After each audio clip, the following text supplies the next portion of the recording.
নিজের ভোট নিজে দেব। আজ এই স্লোগানকে সামনে রেখে নির্বাচন কমিশনের পক্ষ থেকে শহর জুড়ে এক র্যালি করা হয় সাধারণ ভোটারদের সচেতন করতে। এই র্যালি ইসলামপুর শহর জুড়ে পরিক্রমা করে। ঢাক বাজিয়ে সাধারণ ভোটারদেরকে সচেতন করতে হাতে প্ল্যাকার্ড নিয়ে নির্বাচন কমিশনের পক্ষ থেকে আজ মিছিল করা হয়। এটা হচ্ছে মিছিল না, এটা হচ্ছে একটা র্যালি। এটা হচ্ছে স্ট্যান্ড টু ইলেক্টর, ভোটারদের সচেতন করা।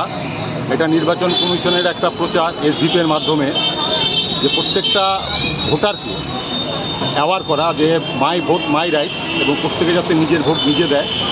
এবং আমাদের ভোট, আমরা জানি যে আমাদের নির্বাচন ডিক্লেয়ার হয়ে গেছে। আমাদের আগামী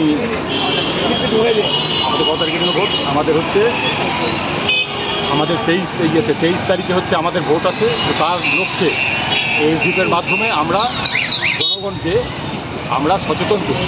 এই হচ্ছে আমাদের র্যালির উদ্দেশ্য। সবচেয়ে বড় ব্যাপার ভোট দিতেই হবে, ভোট দিতেই হবে। আমাদের প্রত্যেককে ভোট দিতে হবে, ভোট আমাদের অধিকার, আর প্রত্যেককে ভোট দিতে হবে।